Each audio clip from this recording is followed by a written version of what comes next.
내일 이제 박정훈 대령에 대한 재판이 또 오전에 네, 맞습니다. 오전 10시에 예. 예정인데 네, 대통령실하고 붙어 있어요. 아, 거기 네. 군사법원. 많은 사람들이 잘 모르시는데 그날 제가 영장실질심사에서 가서 군사법원 문을 흔들었잖아요. 그 대통령실하고 같이 쓰는 담이에요. 아, 그 다 들렸겠네요.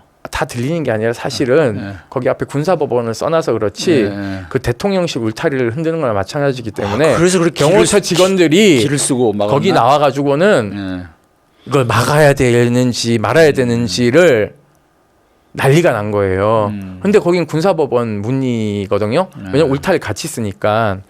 그래서 많은 분들이 좀 오셔서 방청을 하시면 좋은데 하여튼 내일 뭐 김계한 사령관이 증인으로 나와야 되는데 아마 나오지 않을 것 같아요. 일정을 잡아놨더라고요. 안 나온다고요? 네. 나오는 걸로 저는 들었는데. 저는 안 나온다고 들었습니다. 일정을 또 뭐가 바뀌었나? 잡았대요. 오호. 근데 모르죠. 문제는 나오든 안 나오든요. 안 나오면은 강제 구인할 겁니다. 그러니까 군사법원이 강제 구인하지 않아도요. 항소심 법원 가지 않습니까? 서울 고등법원에서 하거든요. 민간 재판이에요.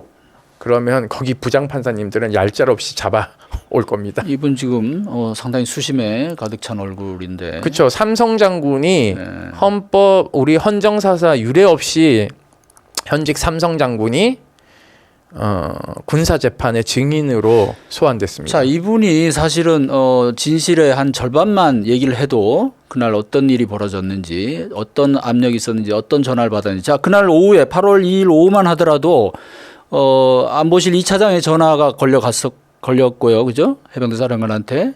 그다음에 지금 재판 준비 과정에서 드러난 거지만 용산을 기지국으로 하는 몇 차례 전화들이 휴대폰 이게 이제 물론 이제 가려져 있는 걸로 제가 들었는데 그 통화 내역은 아마 확인이 된 것 같아요. 이 서로 오간 보면 김계한 사령관한테 여러 차례 전화가 갔었다는 거고. 네, 그렇습니다. 그죠? 그 수사 자료에 일정이 있는 것 같아요. 그래서 거기에 대해서 지금 전혀 얘기를 안 하고 있잖아요. 그렇죠. 얘기 안 하고 있죠. 그리고 지금 국방부 검찰단이 수사 기록 전부 내놓지 않고 있어요. 네. 왜냐하면 이제 공판을 해야 되는데 공판에서는 증거 중심주의이기 때문에 사실상 모든 그 증거를 현출해야 되고 그걸 현출하려면은 방어권을 제공해줘야 되거든요.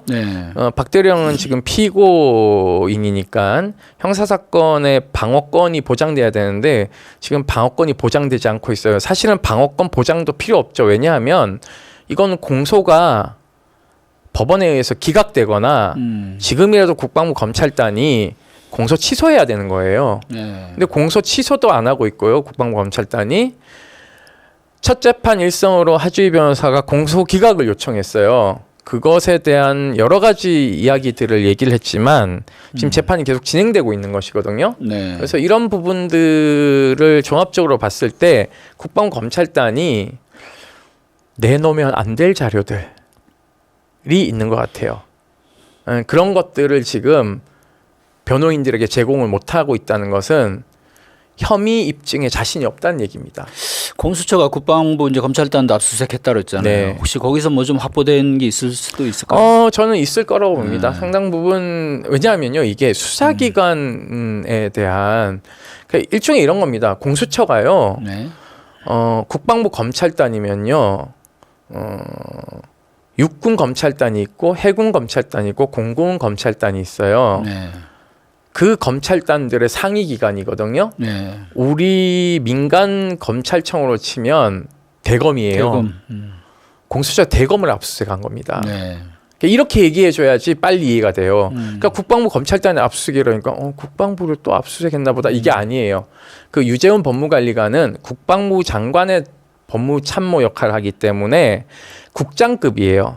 그냥 근데 여기는 국방부 검찰단은 군 검사들로 이루어진 최고의 집단이고 검찰단장은 검찰총장입니다. 군에서는 검사들의 최고 우두머리거든요. 거기를 지금 압색을 했다는 거기 때문에 이 또한 헌정사상 없는 얘기입니다. 그리고 국방부 조사본부에 대한 압수수색은 이건 뭔 얘기야라고 얘기를 하면 풀어서 말씀을 드리면 육군 군사경찰, 해군 군사경찰단, 공군 군사경찰단이 있으면 여기에 최고 상위기관이 국방부 조사본부인데 네. 경찰로 치면 경찰청이에요. 네. 윤희근 경찰청장이 있는 윤희근 경찰청장과 경찰청을 압수수색했다는 얘기입니다. 네. 그러니까는 이거는 헌정사상 또 없는 일이거든요. 그러니까 이거 되게 중대한 위법 사안이 있다라고 판단되니까 압색을 한 것이거든요. 이런 기관은 압색 잘 안 내줍니다. 네. 왜냐하면 수사기관이 수사기관을 압색할 때는요. 사실은 영장을 내준 판사 입장에서 되게 조심스럽거든요. 왜냐하면 요즘 압색에 대한 부분도 되게 법원이 제한적으로 보려고 하는 성질이 강해요. 왜냐하면 수사기관을 많이 보고 싶어하고 그에 따른 인권 침해 사안이 있을 수도 있으니까 법원은 좀 절제돼야 된다 이런 분위기 속에서 사실을 내줬기 때문에 기각시키지 못할 굉장한 자료들을 네. 공수처가 법원에 영장 전담 판사에게 이게 받았기 때문에 제출했기 때문에 이걸 받아낸 것이거든요. 그래서 저는 공수처가 많이 굉장히 들여다보지 않을까. 그리고 또 하나는 2탄, 3탄이 나오지 않을까. 그렇게 예상을 하고 있습니다. 왜냐하면 지금 여기저기서 지금 새고 있거든요. 네. 전열이 흐트러질 겁니다. 이렇게 되면. 나쁜 짓을 했기 때문에. 그렇죠. 최소한 뭐 공직자의 최소한의 어떤 기본적인 그 마인드가 있는 사람들이라면 지금 좀 긴장하고 있을 거예요. 네. 근데 긴장하는 게 뭐 당연하겠죠. 또 네. 거기다 어떤 잘못이 있다거나 그러면은 지금 밝혀져야 될 게 진짜 많은데 지금 양상을 보면 지금 안보실은 안보실대로 네. 움직인 것 같고 그걸 이제 뭐 주로 국방부 쪽으로 또는 해병대 사령부 쪽으로 사령관을 네. 향해서 직접 그죠? 왜냐 안보실 파견 대령이 해병대 파견 대령이 계속 김기한 사령관하고 뭐 한 3일간에 걸쳐서 전화 여러 번 했잖아요. 네, 여러 번 했던 통화했고. 걸로 나오더라고요. 네, 그다음에 국방부는 또 국방부 장관 그 군사보좌관 그죠? 박진희 예, 소장. 군사보좌관이 네. 또 김기한 사령관하고 여러 차례 뭐 문자 뭐부터 해서 카톡도 했나요? 뭐 하여간 텔레그램을 주고받은 걸로 알고 예, 있습니다. 뭐 그런 거기 그 부분도 지금 뭔가 다 안 드러나고 있잖아요. 이게 네, 그렇습니다. 국방부 검찰단이 다 지금 제시를 안 하고 있죠. 포렌식을 했고 예. 그 자료들은 다 확보를 하고 있는데 그건 네. 이제 싹 개눈 감추듯이 감추고 박정훈 대령만 네. 이제 기소를 한 거죠. 그러니까 공수처가 이제 이런 부분을 또 이제 다 밝혀낼 수 네, 있을지 다 들여다보고 있다고 생각하고 있습니다. 만약에 못한다면 아까 말씀하신 대로 이제 특검 수사 때 가야죠. 예. 그때 이제 증거 자료로 근데 저는 공수처는 네.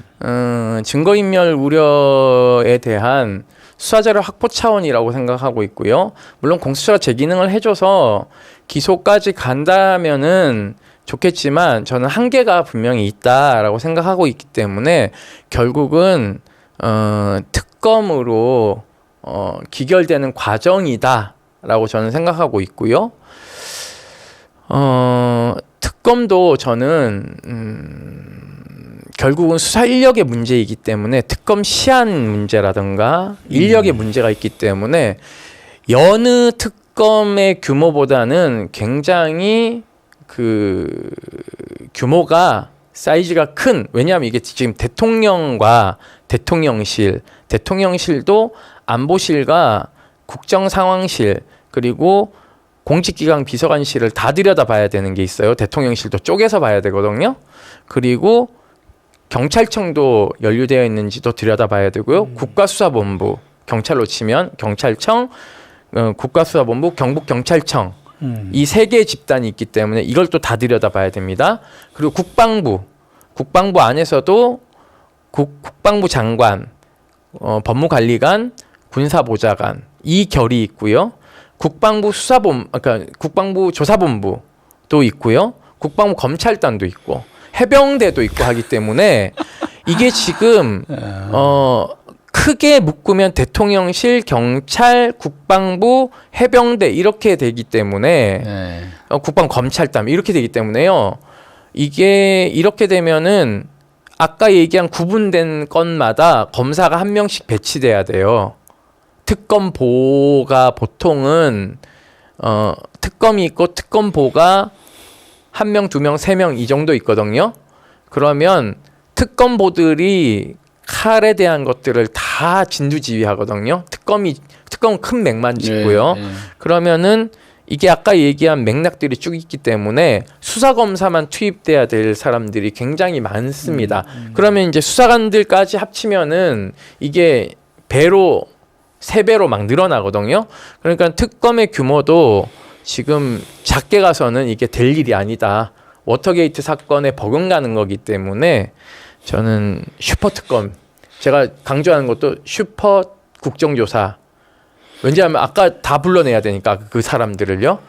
지금 뭐 거론하신 기관만 해도 이거 거의 국가의 주요 권력기관들, 주요 수사기관이 거의 다 지금 망라되는 셈인데. 리스트를 한번 짜서 한번 작성해 볼까요? 와, 국정조사에 불러내야 될 사람들의 역대 정말 가상 규모의 예, 가상 리스트를 한번 좀 형성해 보고 싶은데요. 네.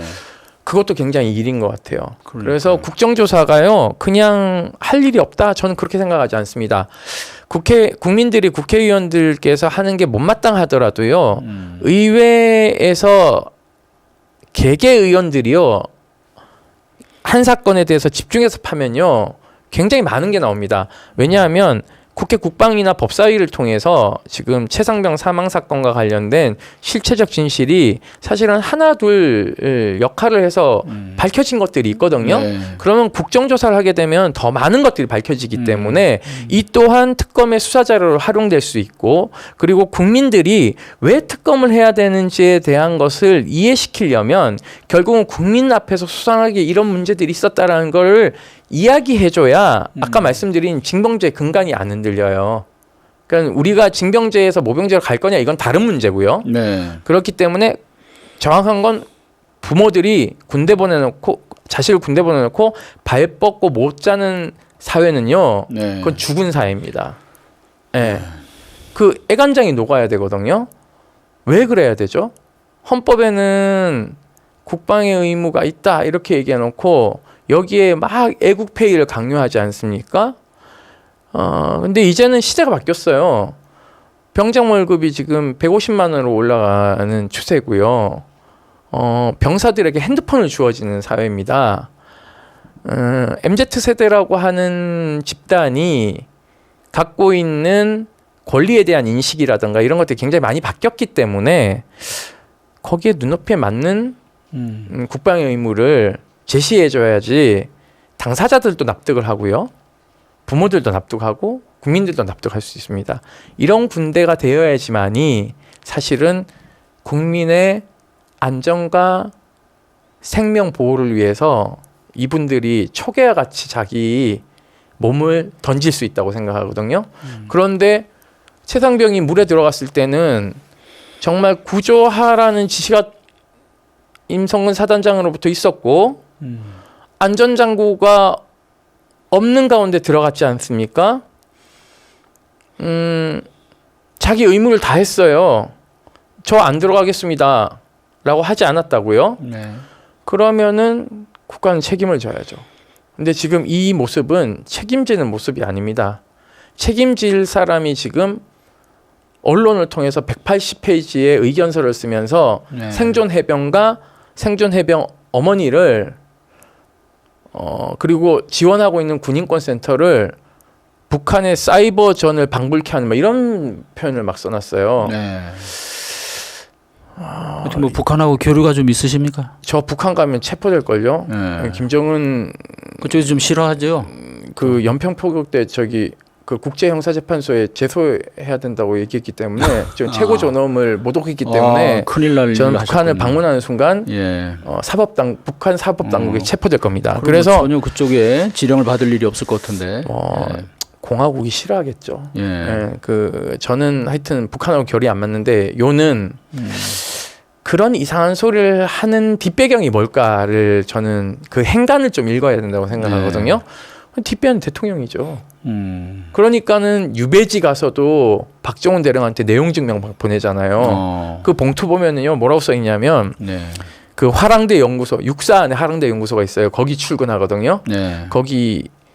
일종의 유배지입니다. 그런데 거기 주소를 써놓고 자기 임성근 이렇게 해놓고 전 해병 1사단장 이렇게 해놨어요. 저는 임성근 사단장이 참 인면수심이라고 생각해요. 안 창피한가 봐요. 자기가 장군인데 본인이 장군이면 장군의 어떤 기상이나 책임성 이런 게 있어야 되잖아요. 위험 그런 거 눈 씻고 찾아봐도 없는 것 같아요. 이러니까 졸장부 소리 듣고 똥별이라는 소리 듣는 거예요. 저는 모든 장군님들이 그렇지 않다고 생각하거든요. 제가 만난 장성들 중에서는요, 되게 훌륭한 분들 많습니다. 제가 이제 군을 뭐 비판하고 이런 입장에 있긴 하지만 군과 협력하는 구조도 저희가 분명히 있거든요. 모든 장군들이 임성근 사단장처럼 된다면 우리 군이 제대로 돌아가겠습니까? 그래도 상식에 머물러 있고 깨어 있는 분들이 계시니까 군이 잘 돌아간다고 생각하거든요. 그래서 저는 이러한 쓸데없는 여론전을 그만하셔야 되는데 뭐 계속 하셔도 좋습니다. 본인 얼굴에 뭐 본인이 먹칠하는 거니까 뭐 그러니까 뭐 임성근 사단장이나 김기한 사령관이나 어쨌든 뭐 어떤 그 불법의 혐의나 뭐 이런 것이 어느 정도 뭐 있든 없든 것을 떠나서 이렇게 부하 장병이 억울한 죽음을 당한 것에 대해서 지휘관으로서 어떻게 이렇게 책임지는 그런 자세를 전혀 못 보여주는지, 이런 것이 이제 군 기강을 떨어뜨리고 사기를 떨어뜨리고 진짜 군 장병들이 어떻게 생각하겠어요? 아까 말씀하신 대로 유사시 진짜 이런 국가를 위해서 우리가 목숨을 바칠 수 있는지, 또 자식들을 군에 보낸 부모들은 이런 국가를 위해서 우리 자식들 이렇게 계속 맡겨도 되는지, 그죠?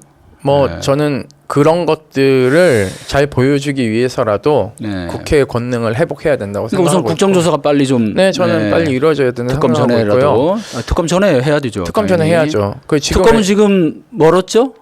패트 태워졌기 때문에 한 가을쯤 되나요? 아니요, 총선 전후에 총선 전후인가요? 통과가 되기 때문에 전이에요, 후예요? 이거 계산을 좀 해봐야 되는데요.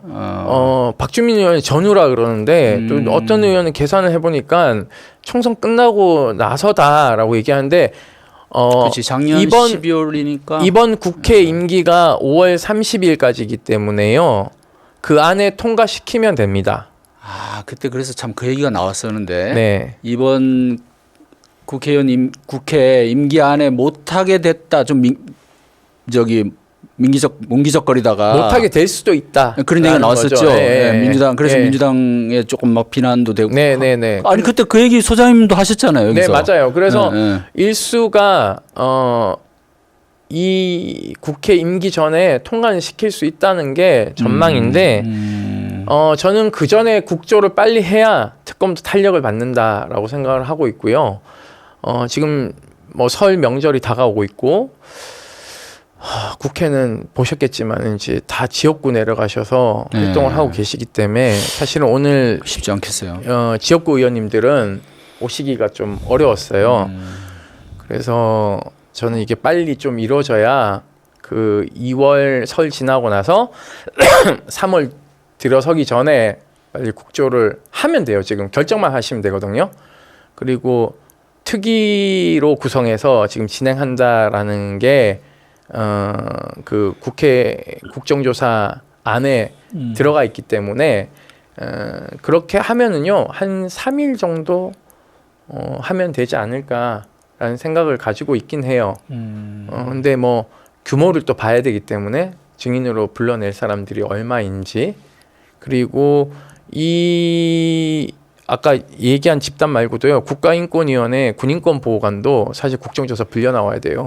왜냐하면은 박대령 긴급구제 기각시키기 전인지 후인지는 확인해봐야 되겠지만 당시 이정석 국방부 장관하고 전화 통화한 게 국회 운영위원회에서 밝혀냈기 때문에 이분도 나오셔야 돼요. 그러니까 이게 지금 갈수록요 사이즈가 점점 커지고 있습니다.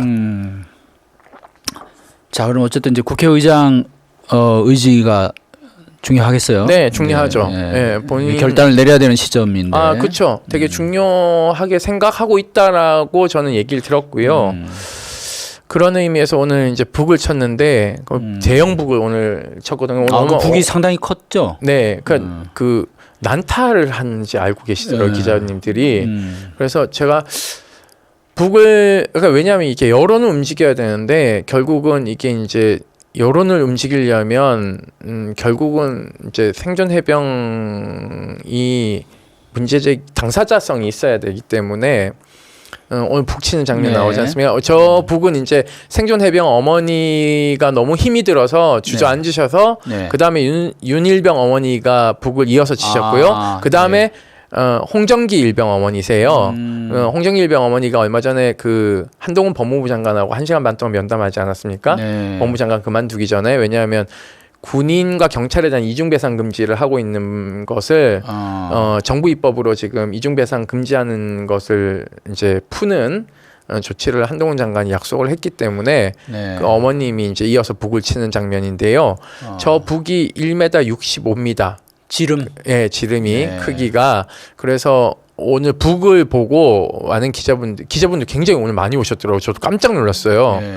그래서 저 북도 그 기자분들이 저 위치에서 치자고 이렇게 이미 갖다 놨더라고요. 보니까. 저 정문 앞이죠. 예, 정문 앞입니다. 네. 네, 그래서 국회가 잘 나오게. 왜냐하면 저 북이요 국회 반입이 안 돼요. 네. 원래는 국회 본청 앞에서 제가 뭔가를 해야 되지 않겠냐고 계속 저희가 사무회의 때 얘기를 해서 네. 활동가들하고 얘기를 했었는데 제가 북을 좀 쳤으면 좋겠다. 그때 북이요 이래서 대형 북, 신문고의 의미니까 네. 북을 쳤으면 좋겠다 그랬는데 시기를 좀 보고 있었어요. 왜냐하면 녹음 파일 저희가 공개하기 전에 그 얘기를 했기 때문에. 그런데 이제 공교롭게도 제가 노량을 보러 갔습니다. 네. 그랬더니 마지막 신이 이순신 장군이 북을 막 치더라고요. 네. 그 독려하기 위해서. 상당히 길게 오랫동안 치죠. 예, 예. 네. 근데 오늘 북을 제가 처음에 저기 너무 힘들지 않을까 좀 이렇게 쳐봤는데요. 네. 북이 상당히 잘 쳐지더라고요. 그래서 저희 지금 어머니가 치는데 우시잖아요. 네. 그래서 어머니가 홍정기 일병 어머니가 뭔 얘기를 했냐면 아까 얘기한 이 우리 아이들을 지켜주지 않으면 네. 우리 아이들이 안전하지 않기 때문에 누가 부모가 군대에 자식 보내려고 하겠냐. 네. 그 최상병 어머니도 그런 지금 엄청 어려운 시간을 보내고 있는 것이다라고 하면서 빨리 국정조사 해달라고 북을 치는데 아까 어머니하고 1층에서 이제 식사하고 이제 차 한잔 하는데 어머니가 그러더라고요. 이게 치면은 힘이 빠질 거라고 생각했는데 치면 칠수록 힘이 뻗치더래요. 그래서 이 북이 주는 울림도 있고 어머니가 저걸 하고 나서 너무 속이 시원하다는 얘기를 했어요. 그러니까 이 상황을 의장님이 빨리 종결하려면은 저는 국정조사 과정도 생존 해병이 나와서 얘기를 해야 생존 해병도 본인의 트라우마를 치유하고 일상으로 돌아갈 수 있어요. 본인이 진실을 얘기하는데 한 발 더 가까이에서 직접적으로 얘기를 하면 네. 저는 그 과정을 통해서 상처가 회복될 거라고 생각하거든요. 그리고 동료인 최상병을 구하지 못했다라는 스스로의 죄책감도 그런 과정을 국정조사라는 과정을 통해서 국민에게 소상히 알리는 자리에 생존 해병이 나와서 얘기한다면 그것도 전 치유 과정이라고 생각하고 있어요. 그러니까 정치인들이 국정조사를 하는 건 실체적 진실을 가리는 것도 있지만 피해자들과 네. 그리고 박정훈 대령과 박정훈 대령을 따르던 정의를 수호하려고 했던 군인들의 명예도 회복되는 과정에서 상처가 전 치유된다고 생각하거든요. 그렇기 때문에 이 과정은 매우 저는 중요한 여러 가지 함축적 의미를 다루고 있다. 그러니까 국회의장님께서는 너무 정치 논리만 생각하지 마시고 이런 것들을 하나하나 헤아리셔서 저는 200일 최상병 사망한 지 200일이 되는 금요일에 네. 저는 결정을 해주셔야 된다고 생각하고 있습니다. 저는 그보다 더 큰 명분은 없다고 생각하고 있어요. 200일이 넘는데도 국정조사를 열지 않고 있다는 것은요. 윤석열 대통령이 이 사건에 개입했냐 안 했냐의 비난에 버금가는 비난을 받을 거라고 저는 생각하고 있기 때문에 저는 이 결정 해주셔야 된다. 제가 뭐 밥이라도 좀 굶었으면 좋겠는데 이렇게 막 그 유족들 단식요? 예, 유족들 막 산보일배 하고 이러는 거 보고 전 너무 힘들더라고요 보는 게. 왜냐하면 그 오체 투지하고 나면 후유증이 굉장히 심각하거든요. 왜 유족들이 거리를 헤매야 되나? 저는 민주주의 사회에서는 인권의 보루가 무너지면 안 된다고 생각하고 있기 때문에 그런 의무를 정치인들이 좀 다 해주셨으면 좋겠다. 지역구를 돌면서도 저는 최상병 특검이나 국정조사에 대한 이야기를 의원님들이 하셔야 된다. 김웅 의원이 불출마의 이유 중에 하나로 본인이 결심한 이유 중에 하나를 최상병 사망 사건 실체 진실 가리면서 박정훈 대령을 그렇게 모욕 주는 걸 보고 아 이거는 글러먹었다라고 생각을 했다라고 얘기를 하더라고요. 저도 처음 들었고 네. 그거를 이제 오늘 윤일병 어머니가 참하시면서 얘기를 해주시더라고요. 결국은 이런 것들을 결자 해지해야 되는데 잘 모르겠습니다. 제가 봤을 때는 그런 소통 능력은 없어 보인다. 왜냐하면 이태원 참사 유족들을 저렇게 고생시키는 걸 봤을 땐 그리고 서울경찰청장이 기소되는 걸 보면서도 본인이 통치행위에서 잘못한 게 없다라고 느낀다면 저는 반사회적 인격장애가 아닐까라는 생각을 가지고 있습니다. 아, 네, 저는 그렇게 생각하고 있습니다. 네, 저는 그거는 소통 능력의 부재를 넘어서는 거라고 생각하고 있어요. 그건 좀 치료가 필요한데요. 근데 그런 치료는요, 병리학적인 치료가 아니라 본인이 마음의 문을 열면 돼요. 그러니까는 진리가 너희를 자유롭게 하리라는데 진리가 너희를 자유롭게 하면은 뭐 안 되는 집단인가 보죠. 그러니까 언제나 저는 그럴 때는 원점에서 되돌아보면 된다고 생각하거든요. 물론 어렵죠. 왜냐하면 자기가 굉장히 친한 행안부 장관 뭐 어떤 관계인지는 제가 사적으로는 되게 모르겠으나 그게 여러 가지 국정의 발목을 잡는다면 국민에게 해명을 소상하게 하면 되는데 해명이 안 되고 있어요. 저는 이상민 장관이 탄핵을 인용하는 의견이 헌법재판소에 1도 안 나왔다는 건 전 창피한 일이라고 생각하고 있어요. 네. 헌재가 스스로 얼굴을 먹칠하고 있다고 생각하거든요. 저는 단 한 명이라도 탄핵의 사유로 저가 헌법재판관이었으면 저는 어떤 법논리를 다 끌어대서라도 저는 잘 썼을 겁니다. 네. 이러기 때문에 이 사람은 탄핵 인용이 돼야 된다라는 의견을 저는 쓸 수 있다고 보는데요. 한 표도 안 나왔잖아요. 그러니까 이게 우리 사회가 이게 법관들이나 이런 고관 대작들은 생각들이 다 다른가 봐요. 왜냐하면 양승태 대법원장에 대한 무죄 판결도 이탄희 의원 오늘 잠깐 만났지만 도대체 나는 뭘 한 거냐 지시받은 게 있는데 예. 예. 예, 그 이런 게 다 말장난이거든요.